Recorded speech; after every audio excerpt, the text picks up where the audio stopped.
नमस्कार दोस्तों, स्वागत है आप सभी का इन खबर पर। कहते हैं कि देश की गद्दी का रास्ता उत्तर प्रदेश से होकर गुजरता है और उत्तर प्रदेश की राजनीति में कब क्या हो जाए कुछ कहा नहीं जा सकता।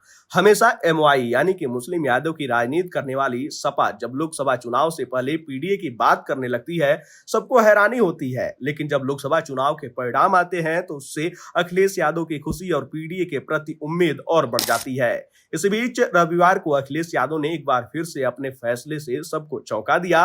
विधानसभा नेता प्रतिपक्ष के लिए उम्मीद लगाई जा रही थी कि कोई पीडीए से नेता होगा, लेकिन अखिलेश यादव ने सबको दरकिनार करते हुए अगड़ी जात ब्राह्मण चेहरे पर दांव लगा दिया। उनके इस फैसले से एक बार तो पीडीए के नेताओं को समझ नहीं आया, लेकिन अखिलेश यादव ने यूं ही नहीं ब्राह्मण को विधानसभा नेता प्रतिपक्ष बना दिया। 2 साल पहले भी 2022 में यूपी विधानसभा चुनाव हुए, तब भी माता प्रसाद पांडे का नाम नेता प्रतिपक्ष में आगे था। हालांकि 2017 से ज्यादा सीट आने के कारण कहा गया कि अखिलेश यादव विधायक बने रहेंगे। यही कारण रहा कि अखिलेश यादव ने आजमगढ़ से सांसद पद से इस्तीफा देकर विधायक बने रहे और नेता प्रतिपक्ष चुने गए।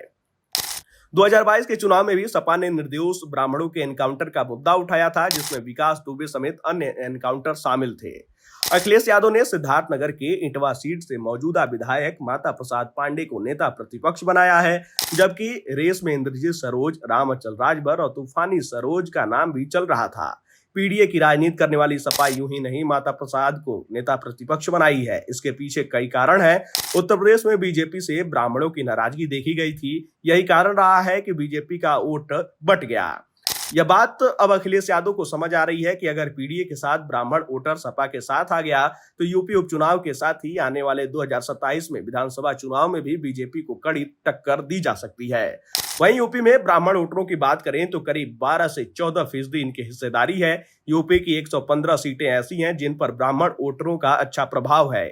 यूपी में करीब 15% से ज्यादा ब्राह्मण वोट वाले 12 जिले माने जाते हैं। इनमें बलरामपुर, बस्ती, संत कबीरनगर, महाराजगंज, गोरखपुर, देवरिया, जौनपुर, अमेठी, वाराणसी, चंदौली, कानपुर, प्रयागराज प्रमुख जिले हैं।